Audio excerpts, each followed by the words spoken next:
Hi, everyone. Welcome back to Everybody Has a Podcast. And dang it, doesn't it seem like everybody has a podcast these days? It does. I am so excited today to welcome Avichola to the studio today to talk about public relations, media, and podcasting. For those of you who do not know her, she is well known as an expert in the public relations market. And today we're going to specifically talk about where podcasting fits inside media and public relations as a business, as an influencer, whether it's not your nonprofit, entrepreneurship, or even artistry and creativity. Where does podcasting fit and all that? And you're going to tell us some of your story. You're telling me before we started rolling, which I can't wait to get to. So before I get into that, Avichola, thank you so much for joining me here today. Thank you for having me. This is a very exciting times for me. Well, I'm really excited to have you here, and you had just started to tell me a little bit about how you came up with the name, and this blends in perfectly with public relations. So where does the name Avichola come from? Well, growing up as an artist, I hung around with all the taggers, so you had to have a name. So I came, everybody cares. I was skinny, so they gave me the name Flaca, but there was a lot of Flacas. So I had to make it unique, right? I had to make my signature stand out. So I turned that C into a K and turned it around. But then as I get older, my aunt kind of like would joke with me, like the only thing left of Flaca is the name. So That's so funny. it man. it was one of those times where I'm like, oh my gosh, it's time to rebrand. So it's like already at the forefront of your mind at a young age. You're like, oh, this matters. What we say about things, what we call things, and what we name them matters. Yeah, so branding has always been something so easily accommodated to me as an artist. It's something that you're always trying to tell people, look at me without telling them, look at me, look at what I can do. So as I got older and I came to San Diego and I was immersing myself into the Barrio Logan art scene, I realized I need that name again. I need that feeling of who I am to just be represented everywhere I go. So I went into talking with my sister-in-law, my brother-in-law. They run Namers, and it's a print company, so they do really well. So I was like, hey, I need help with this. And we had a board meeting, and we went through everything from Avichola to Avichuela, which is beans, to Avichola. And I was like, you know what? That feels right. I know that in Spanish language, it sounds similar to other words.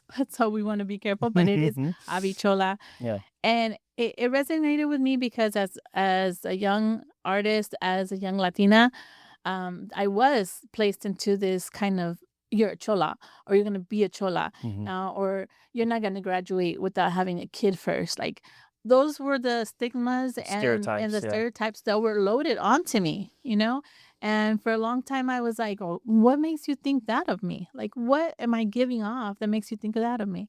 And then I emulated cholas because they seem so like a force of nature. So I did want to be a chola. Like those are the people that I saw that had the most strength, that had the most presence. So I did want to bring that to the room. I like my liner. I like my lip, red. That brings it to this room. Like I like coming in with the big hoops. And so I was like, you know what? That's the name. I'm gonna take that name and I'm gonna remember who told me that name and try to put me down with that name. And everywhere we go, Latinas are like, oh, I'm wearing a flannel, I'm a chola. I'm like, So I took that name and I ran with it. But you're saying you redefined it, really. You're saying it means all these other things, but for you, it means the things that those things represent, but not necessarily in all the physical form. Like, you're not in a flannel, you're not wearing big hoops today. Like, you're not embodying all those same characteristics, but you're embodying that same approach and that same kind of like maybe attitude, if you will. Exactly. Yeah. So how long have you been known as that? So Avichola I took on maybe a few years ago, but it's made it very easy for people to remember. So when I present myself, it kind of sticks in somebody's head. Oh, it's memorable for sure. Yeah. So, yeah. You told me and I was like, I'm never going to forget that. Exactly. So that's when, when branding comes into mind, but also the presence you bring in. So it's not just who you are, but also how you present yourself, how present you are in that moment. Let's pause right there because I have like other questions about that for you. But because you're saying it that way, I want to ask you, why is it so important that people are aware at how they're showing up? Well, for instance, when I went to this meeting right now, recently, right, with Ricky, I had already known a little bit about you because I had seen you on his Instagram. But I see a lot of podcasters, and I kind of want to be able to communicate with these podcasters, and because I have clients that I want to take to the podcast, but I also want to know what kind of vibe you give. And right away, you were in a situation where you were running around with your camera, you were everywhere. I was really focused on everything that goes around. I'm a big observer, so I go into any situation with curiosity. Who's there? Who stands out? So I come in and I watch presence, I watch vibes, you know? So you were there with the camera, but then there was a lot of times that your name got called out to the front. Oh, Andy this, Andy that. And so you got called, your presence was known, you were seen. And then one of the very last things that happened was that you gave away a ticket to Yeah. be on the podcast Yeah. with you. Yeah. An hour of the studio time. Yeah. Right. Hmm. So, and that gentleman genuinely felt this, there was an air of relief to him that he won. Yes. He approached you and he embraced you with an air of relief. And I was like, okay, there's something about that guy that I got to get to know. I'm like, that is a podcaster that really gets to people. Well, funny backstory. Jonathan had been at the studio invited by another one of our shows that we have here when we had the mayor on. So like a week prior, he had been invited to watch like Fly on the Wall. So he was sitting over here like in a chair while one of my other guys, June, was interviewing John McCann. And then he was like, oh, I'm not sure if I'm going to go to the event. Da, da, da. Last minute, he decided to come to the event, and then he ends up winning the free hour. So, by the way, he came in last week on Thursday, and we to do his planning. And he was so excited. He sat right here with me. Yeah. It was great. So, but that was also a very real moment. I was so excited for him because he had said to me, "I've never done this. I know I'm going to have to do something like this." And he's 6 years into his specific career, and I was so excited that it was him because he was excited that it was him. Exactly. That makes it so much more special because it's like, oh, okay, cool. I won this thing I don't care about. He was like, oh my gosh, I was just talking about this. Like, this is actually going to help me get out the gate. And that made it very rewarding for me too. Exactly. So coming back to rewards, right? For you, that's one of the things that I kind of talk with people first is how do you measure success, right? How do you measure your success when you go out to networking? How do you measure your success when you come to these podcasts? Like you don't see who's impacted, right? You don't hear what's impacted.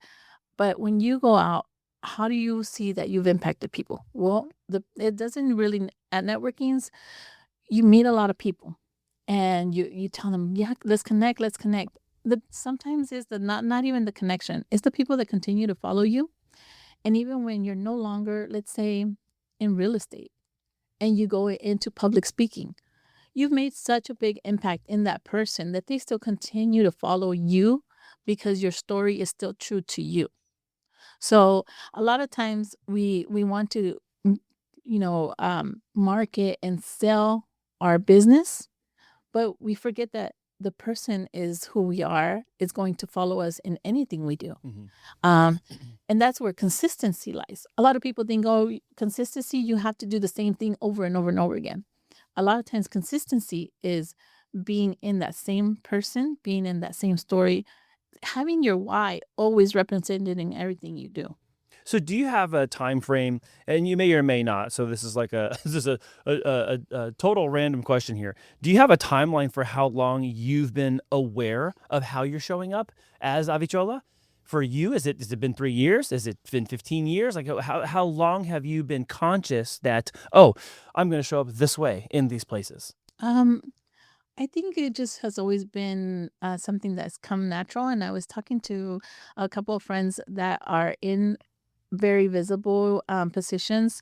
My friend at the radio station, local media, Paulina Porter, she was talking about how she always did parties and she always was the one that was influencing like people getting together, and it becomes easy for her to talk about like connections and hey, let's collaborate to make this party function.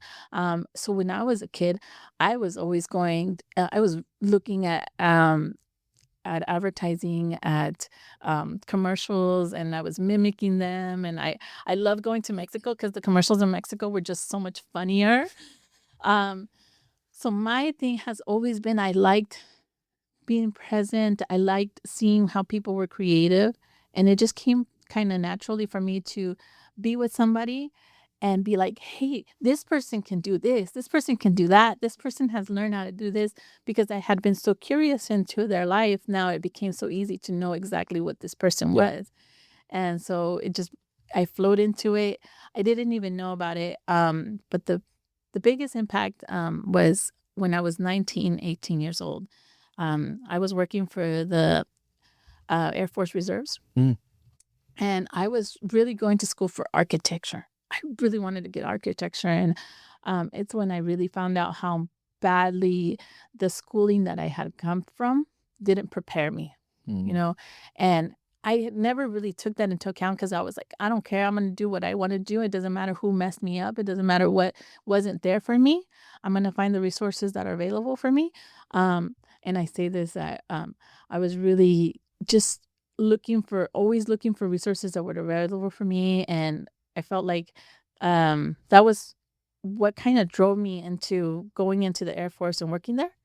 And when I was there, the master sergeant was like, I think you're struggling too much to be in this. He's like, I'm gonna put you to do this. So he put me to coordinate some retirement ceremonies. And in that process, I did such a good job that even the colonel was like, hey, I think you went over budget here. Let me check out the budget. And I was like, oh my gosh. But because I had the design and I had the availability to talk to the retirees and see what their story wanted to be placed of years of working, had to be represented well, especially when somebody does service. You want to represent that story well. So that's whenever my boss pulled me over. He said, do you know what you're doing? And he showed me what PR was. So you had vision. You had vision for what it needed to look like. Was it in budget? It was within budget. I bet it was within budget, but they thought though, because they probably didn't think it was because it looked so grand. Yes. And it looked so well thought out, I'm sure. Yeah. Especially for a 19-year-old, 18-year-old. Yes, but yes, and this is where I'm going to say sometimes age doesn't matter when you're given a gift and you're given a skill set. Yeah. If you can see vision through something and you can see, oh, it's supposed to look like this, because you mentioned being an artist. Yes. So if you already have an idea of what something should look like, then it's just about making it look that way. Mm-hmm. So if you have a vision in your head about what this retirement ceremony needs to look like, okay, cool, this is the budget we have, then we use a budget to make it look like that, no matter what that is and how you have to supply it. That's brilliant. What a great little analogy for this composite of like what represents you and this skill set now that you do have in PR, because he's saying to you, oh, that's just that you just did PR right there. Yeah. And he was like, it just comes naturally to you. Had you ever heard that word PR before? No. You didn't know what it was. You were doing it, but just didn't know that's what it was called. Yeah, yeah. And it was impactful for me because I was like, I do this naturally and now I'm going to go to school for it. But no, I went to school and yeah, you learn so much. And then I got to go into social psychology classes and things like that. And I was like, oh, a whole new world. Whole different world. And yeah. I was soaking up all the books, everything that Yeah. had to do with like, body language and birth orders. And, so a lot of the things that make us who we are intrigued me so much. So that's why, like, also, like, whenever I talk to someone, I'm so curious about how did you get here? Just like the questions that you're asking me right now. Yeah. Yeah. So let's talk about that transition. So when did PR become the thing that you completely like doubled down and said, this is what I'm going to do all the time? Well, I think it's always been there, even when it hasn't. I ran a coffee shop in 2016 to 2018, around that time, almost before the pandemic. And even when I was in the coffee shop, I put together okay, I need a discount day. I'm going to do a discount day where I'm going to invite businesses to come. I'll have the coffee for a lower price and have people come in and they just share their cards, right? But I couldn't just sit there, right? So not in your nature. I can't sit still, and my curiosity got the best of me. I started listening into what people were talking about, and they're like, "Oh, how did you do your Instagram? How do you run this? How do you run that?" How do you do? And then there was people like, man, tax season is coming. Are you prepared? And I was like, So the next time they came around, it wasn't just for coffee. The next time they came around, there was a tax expert because it Wow. was almost time for tax season. Yeah. So there was a tax expert waiting for them and saying, hey, this year I need you to have all these papers prepared.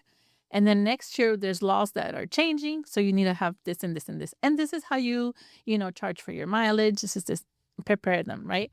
And oh yeah, they thought about they said social media. They need help with social media. So I had my baker, my social media also guy that was helping me. I was like, hey, you're doing a class. Wow. So I started that into the impact that it grew and grew, that I had over like 25 people coming, and I had to get a classroom. So I joined forces with De Bonita actually let me borrow their office. And so I was able to make it into a classroom. 25 people were going, and we were talking about branding. We were talking about, we had a panel of women that talked about what things that they had to overcome. So it was something that started as a Wow. discount. Wow. Well, yeah, like this little thing turns into the Yeah. And so I seem to do that a lot. Like something that's supposed to be very small, like, oh, you're just going to be right now. I'm working with the Latino Film Festival. I'm doing volunteer coordinator. That's what they have me doing, volunteer coordinator. And they're like, you just get everybody in their place. And I'm like, that's not just get everybody in their. By the way, everybody, that's not enough. So when I talk to the volunteer coordinators, I'm like, listen, I'm gonna teach you. Like, you guys are PR right now. Like, you are the face of the festival. Now it's your turn to bring in that guest experience. So now I'm coaching volunteers how to be present in their roles as volunteers. So it doesn't stop. I can't take a small thing. I can't just say, oh yeah, oh okay. Yeah, that's almost like it's like asking you to turn off this big switch that's permanently in on position and like turn it to off. I can't turn it off. It's always there. It's always ready. It's always working, isn't it? Yes. I want to talk about what's changed in public relations and media. It's 2026 now. I don't know when some people are going to see this. They might see it right when it airs. They might see this months later. But for this season of time in video media space, in public relations and media in general, I want to talk a little bit today about what has changed from your opinion, from your chair. What has changed that people need to know about and take action on? It's one thing to be aware of something. It's a totally different thing to actually take action on that thing so you don't lose relevance for the thing you're doing, whether it's a nonprofit effort, whether it's a festival, whether it's your actual company day in, day out that you've had for 15, 20 years. Can you share with everybody a little bit what's changed in PR media in 2026? So I started PR probably once I graduated back in 2010, around 2010.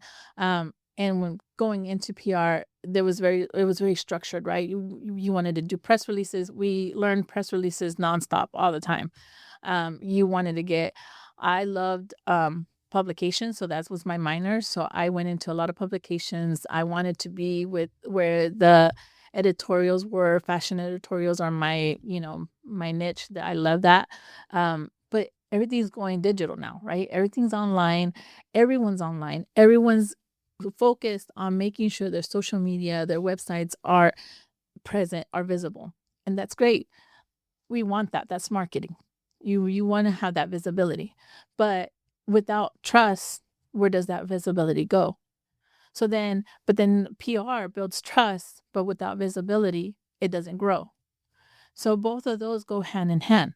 You need to be able to have your social media, you need to be able to have your marketing, but you can't forget about your traditional media either. Traditional media is still there because it's still trusted and it still has credibility. And another person or another system that has come into our traditional media is podcasters, because a lot of things were happening where there wasn't a lot of credibility with our news, with our anchors. So we became podcasters. We wanted to tell the story, right? We wanted to be honest. So that's when people like you, who know how to bring it out of people, tell me your honest, story. That's what you want to have. So now in public relations, we're having to pitch the stories of these different people to the podcasters, because now podcasters are getting flooded with people who want to tell their story, you know? So how do you stand out to a podcaster? And how do you align yourself with that podcaster's audience? And those are the things that I'm working with clients, is to help them align themselves with the right podcasters, with the right audience, and also podcasters, making sure that they're having the right people for their audience, you know? What are some of the things that are really standing out to you, other than this place we've arrived to where podcasting is a real thing? It was kind of for a long time, oh, that's a cute little hobby. That must be fun for you to do on the weekends, at nights in your garage or whatever. But podcasting is now like full sets, and it's 4K. It's YouTube. You can watch it at home on streaming. YouTube as an app platform is more broadly watched than even Netflix. For those of you who've never heard me say this, the Nielsen ratings comes out, and Nielsen rates television viewership, radio, movies, music releases, all this kind of stuff. And at the end of 2025, the Nielsen rating report came out for the whole year, and YouTube accounted for 12.8% of all streaming television.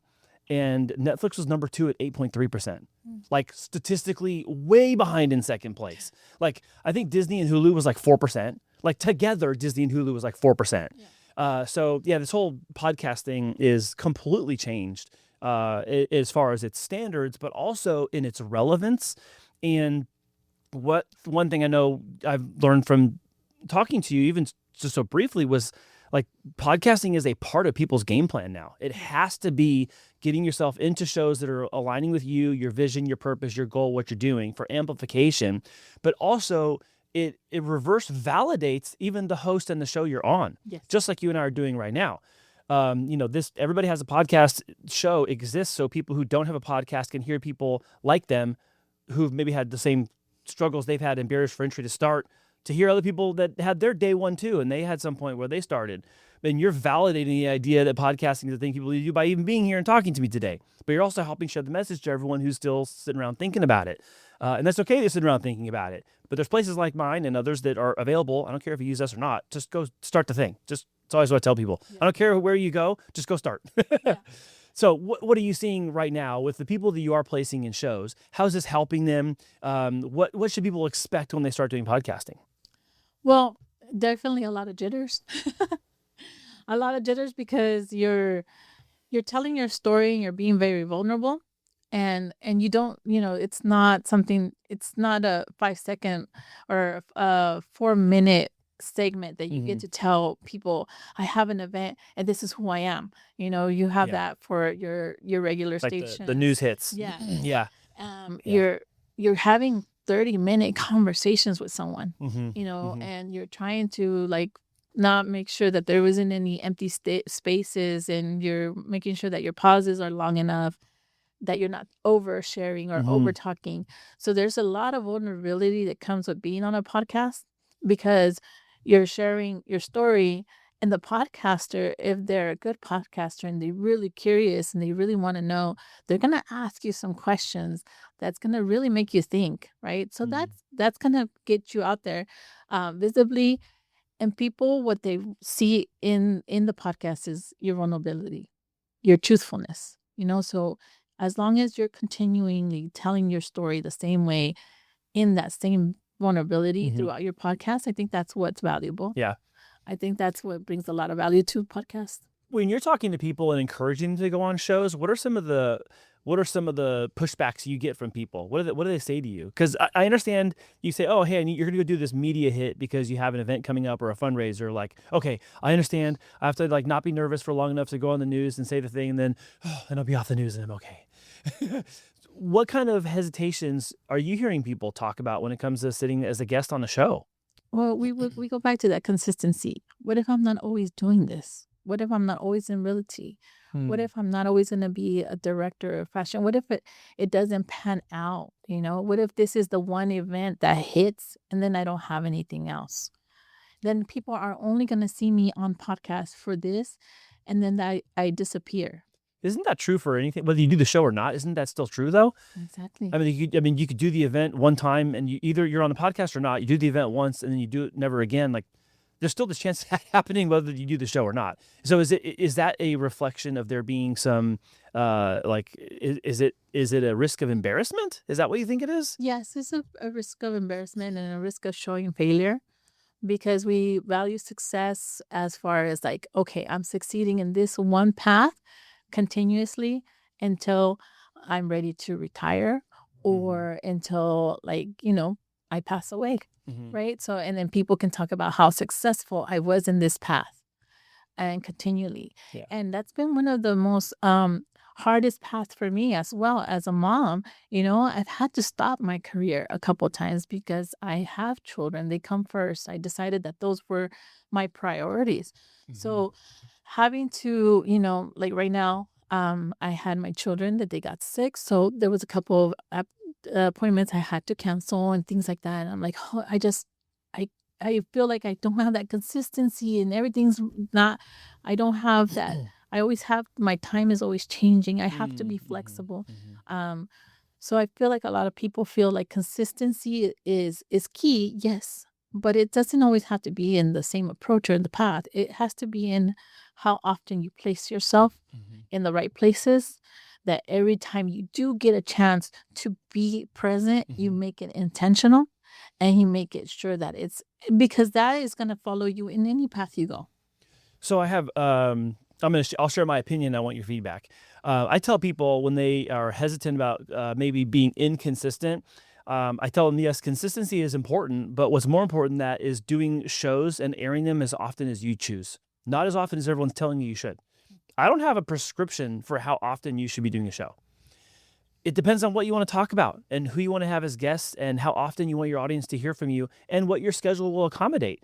And there are things in life that come up and they're going to threaten your release dates, but they don't when you schedule things in advance. This isn't live television. It's like, oh, coming tonight at 7:00 on Tuesday, tune in. Like, no, this is going to air when it airs.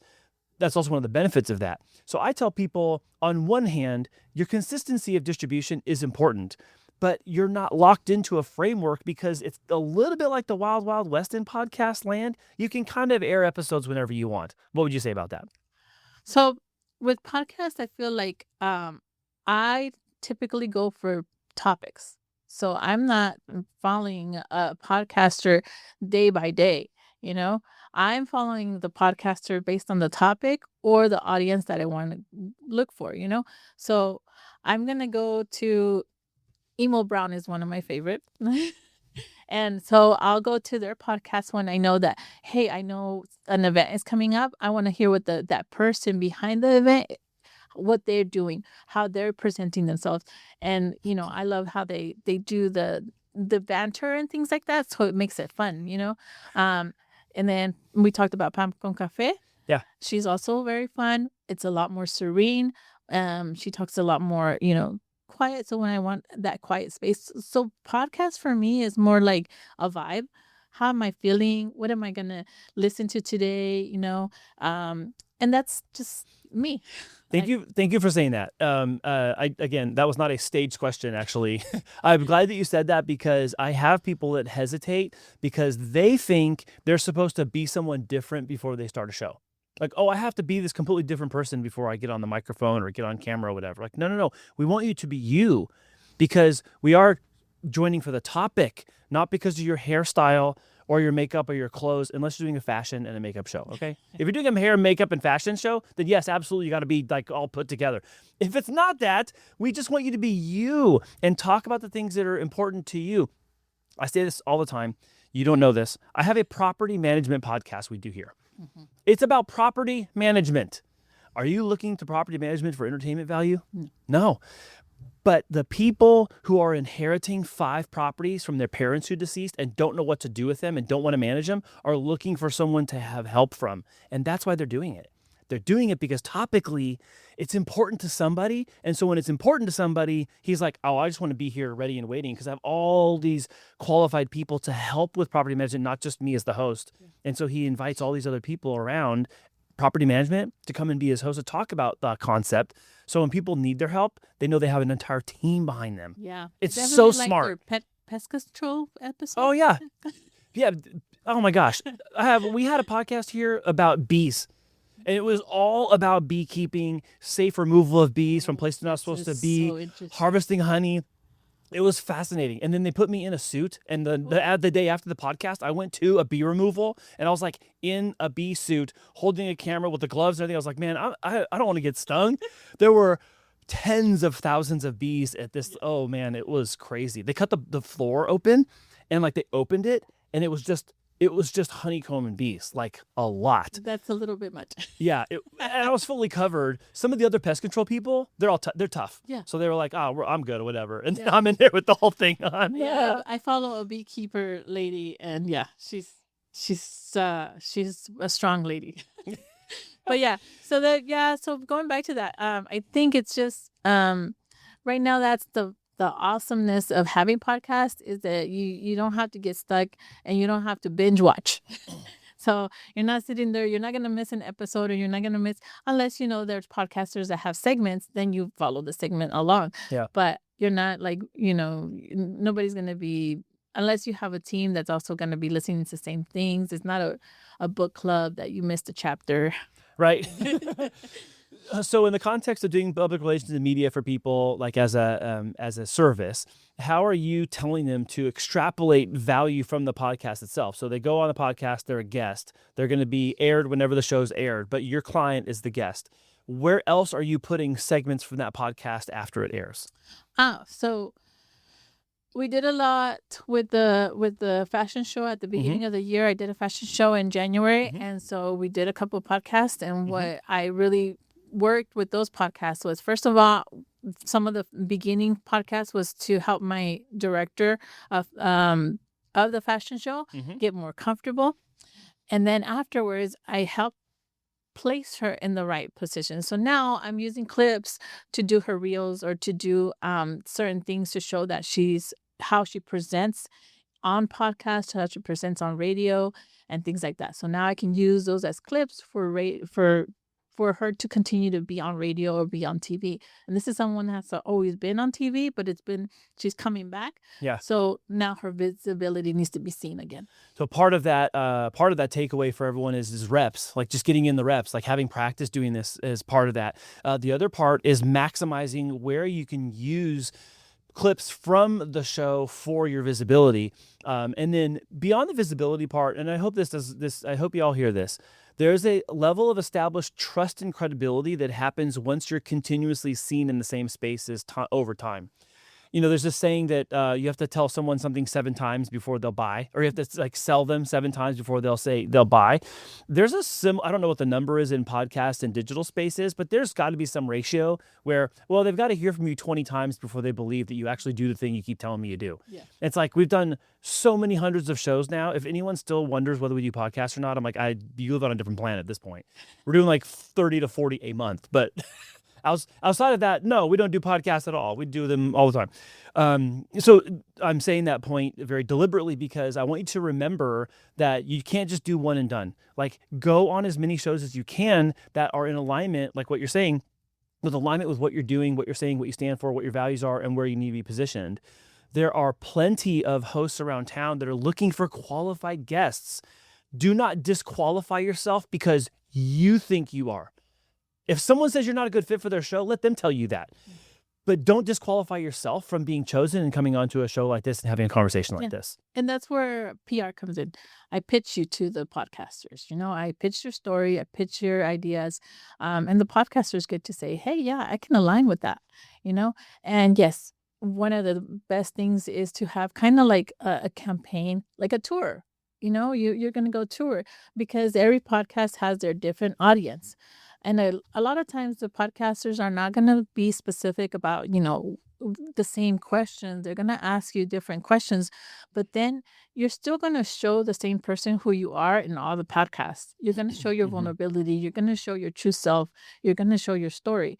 So that's where the consistency shows up too. Like every time you go to a podcast, it shows different sides of you. So you get a 360 picture of who this person is. You know what? I've lived that firsthand actually. And I haven't shared this with you, but for 10 years, our family ran a nonprofit because one of our younger family members died of an undiagnosed enlarged heart.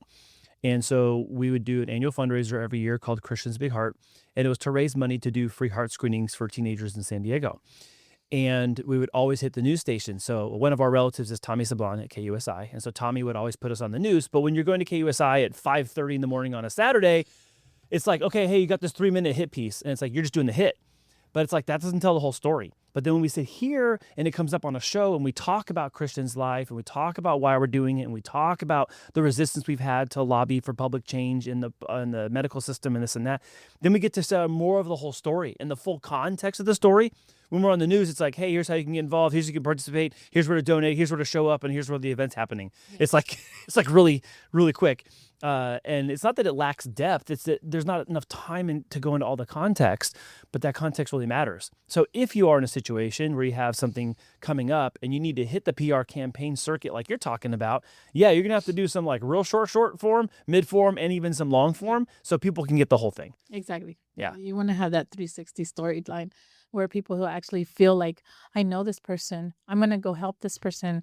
I want to be part of this because now you've impacted them. And now they want to be at your place. They want to be with your whatever event you have, or they want to just follow you and see what you do. Before we started recording today, I had shared with you off camera, and I'm bringing it up because I want people to hear your answer. I had brought up to you that I'm growing increasingly concerned at the speed and the rate at which everyone else online has figured out that we have to be doing these things. They're not optional anymore. And some people are still acting as if doing media is optional. And I don't see it as optional anymore. It has nothing to do with me running cruise productions and being a podcast host and having clients who we are paid to make shows for. It has nothing to do with that. It has to do with there are really long established businesses here in San Diego, long established nonprofits and organizations that are still thinking that social media and podcasting is an option, and it's not. What do you have to say about that?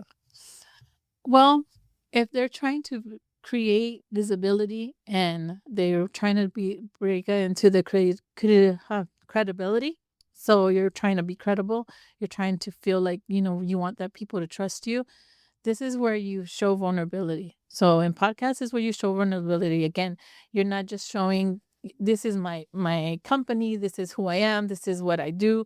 You're showing like, why? How did you get there? What's the purpose of it all? Like you've asked me, about my name. You've asked me about how did I get into PR. I've been able to share stories, about mentors with me. I mean, I've tried to steer away from anything that kind of breaks my heart right now, but it's one of those places where I do feel accomplished today that I've been heard. So I feel like I've been heard. I feel like my story has been told, at least from one side of it. Yeah. Something I want to encourage people that maybe have not decided that media is a requirement. That's fine. You can reserve your opinion for what you need to do. That's fine. But I will say, as part of the event where I met you at, in preparation for that, I was able to interview the Chicano Federation, who celebrated, I think, their 57th year now.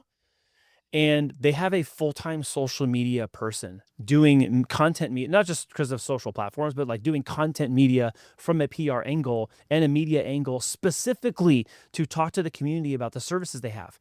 Because if they have a bunch of services and people don't know about it, how can those services get used? And that same problem, I'll say, is the same problem businesses are facing. If you have a service or you have a product that solves someone's problem, makes their life better or whatever, if you have it and people aren't hearing about it, then what good is it having it? To your point earlier, if you're doing an event and it's got a date on the calendar, it's a red circle around that date, and you can't tell anybody about it, then what does it matter? Yeah. So a lot of what I do is behind the scenes, right?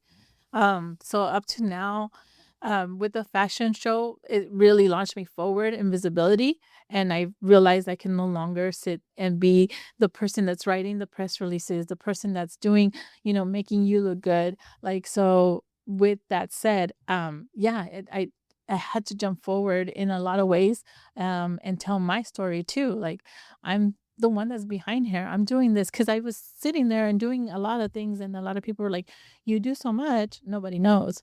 I'm like, "Oh, but it's because I'm helping that person move their business along, or giving them, counseling."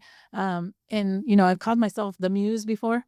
I'm like, I come in to grab what you've already been inspired to do and amplify that, right? So I'm here to just kind of take you and bring out all of the juices that are flowing already and get them in order and let everyone see them.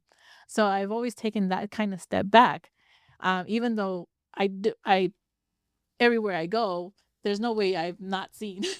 Well, I was gonna say at this point, your name is branded. Everyone, you walk into rooms and like people know you at this point. So clearly that playbook is working. But you're also saying, hey, look, I want to deploy that for you too, Yeah. which I think is so generous and also so not generous because you're not doing it out of generosity. What's the word I'm thinking of? Deliberate, like intentional. I think it's intentional. Like, I just see you being very intentional about that to help people get amplified in the way that they ought to be and that they probably deserve to be. Yes. And I think that having connections with podcasters like you and friends in the local media and things like that, that helps me so much too, because I'm kind of like, I don't want to say the middleman, but it's the person that kind of makes sure that fosters relationships. Yeah. So I make sure that what you're bringing to the table is equally matched, and we're wanting to work together, Yeah. and we broadcast through different avenues and Yeah. have a plan and make it with intent. Where are we going? What podcasts are we visiting? Why are we visiting those podcasts? Everything has to be strategic, right? Everything's strategic, Yeah. but it's to build trust and credibility. Yeah, that's so good. That's so awesome. Have you been happy so far with some of the results you've seen with the clients you're working with? Yes. I think there's a lot of success when it comes whenever you make it very intentional. I think whenever you kind of just wait for somebody to visit, to invite you, I think it does get this little bit of um, um, kind of choppiness to it. Mm-hmm. So whenever you're kind of like just, okay, I got invited onto yours, and then I'll just wait till somebody else invites me. It does become a little bit choppy. So when you have more of an intent and you want to keep going and showing who you are, it kind of gives you a little bit more of a streamlined kind of approach to how you're doing your media, your podcasting. Yeah, it's kind of like encouraging people to go after it versus waiting to come after you. If there's places you think you belong, go knock on the door. Send the email. Okay, maybe not literally knock on the door virtually. Send the text, make the phone call, send the email, reach out to the DM on Instagram or something, or make a comment on their YouTube channel wherever you see the show you're trying to be on. Try to get some sort of eyeballs and visibility on yourself if you want to try to get there. Years and years and years ago, I was told by someone who I perceive as a mentor from afar, don't wait for other people to determine that it's important to meet with you. You set the schedule. You set the appointments. You send the email. You make the phone call. You ask them what date they're available. You go to their office if you have to. If you just wait for everyone else to decide it's important to meet with you, they likely never will. And it's not because you're not worth meeting. It's that they also all have their own stuff they're doing all the time. And if they don't know about what you could bring value to them for, then they actually just don't know. Tactically and practically, they just don't know. So it's your job to let them know. I mean, that used to be how we went and found jobs. Here's the crazy thing. All this old stuff that used to work, guess what? It's working over here, and all this new stuff too. Yeah.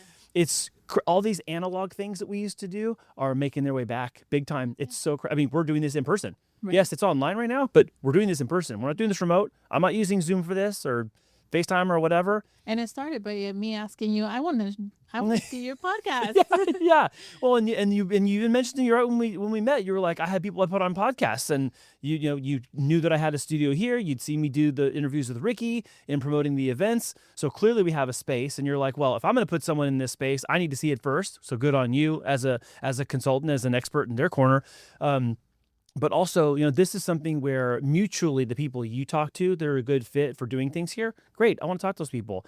And the people that I need to be going and talking to where we need to position ourselves, I want to know what those things are too. And unless we do this, we're actually walking this out in real time, live fire. Unless people like us do this and you do this with each other, things aren't going to happen. Right. It takes this. It legitimately will take this right now to cut through, because you can't just rely on the algorithms to do the work for you and it work out the way you hope. You're going to have to do some heavy lifting yourself too. And it's not even a heavy lift. It's like pick up the phone, send the text, make the invitation, right? Right. So that's what I do. So that I make it even easier. So because I do the pitching for you. And that's what I've always done. I mean, I remember when I first wanted to go outside of working in real estate, a the stores, working in a store. I just went out looking, I didn't just, there was no enter it into the computer or enter into the website. You had to go door to door and see who had opportunities for you. And so now I still do that. I still go door to door to see where the opportunities are. That's awesome. That's so good. I love that. And I that is such a great thing that I want people to grab onto and say, this, I want you to hear me say it. This is what you need to do this day and age. This is part of me saying to you, I'm afraid people are falling behind very quickly because they're not taking the next right step in the direction they got to go. It literally means going to places that you need to be going to as well. Even this year, I've started to show up in person at events I hadn't gone to ever, or hadn't gone to in years, because it's changed now. We just do it this way. Just because it changed for that time, but then they went back to some of their old ways. I got to go back to some of those old ways too. So that's why I've been at these events in person again, being seen, talking to people, networking, connecting, inviting people here, and also going out to the people as well. It's both. It takes both. Yeah, exactly. It has to be both. It has to be connections in real life and connections through your social media. Yeah, this is so good. Do you have anything else? Do you have anything you wanted to talk about that I didn't ask you a question about today? No, I think we covered a lot of things. I mean, you've let me into your life a little bit too, which I really appreciate. And just having this opportunity to just kind of talk shop with someone has been fun. Good. Well, if it's okay, I'd like for you to share your contact information with everybody, and we'll also put it in the description box below. But if you want to, go ahead and tell everyone where they can reach out to you for help. Well, I am found as Avichola _ on Instagram, and you can find me as Avi Leiva on LinkedIn. Sorry, LinkedIn. Awesome. Well, thank you so much for coming by. Everybody has a podcast. Well, I know not everybody has a podcast, but man, it certainly does feel like it, doesn't it? Well, they're getting there, and if they're not, they're gonna get there now that you're encouraging it. Yeah, we got to get you to start something somewhere. And the shameless plug for my friends in this space too. I have friends I call my sister studios. We're technically competitors on paper, but they're in central San Diego, North County. If you are outside of South Bay and you need a place to go, just contact me. I will send you to my friends' places so you can go run your podcast up there too. This isn't a zero-sum game. Like it either has to happen here or it doesn't happen. Nope. I got people I care about in the same space that are my competitors on paper, but they're my friends in real life and in person. I want them to win too. So if you don't want to record here, you can go see some of my friends, all right? Avichola, thank you so much for coming in today. And thank you all for watching Everybody Has a Podcast. I hope that you got something out of this episode. And also, we're listening for someone you know, love, and care about that might be in business, might be a nonprofit, or in some sort of fundraising capacity or event capacity that needs to migrate the PR and media part with the podcast part. If you need help specifically with those tactics and that strategy, you can reach Avichola at the handles below in the description box of this video. Thank you all for watching, and we'll see you again with another great guest next week. Bye.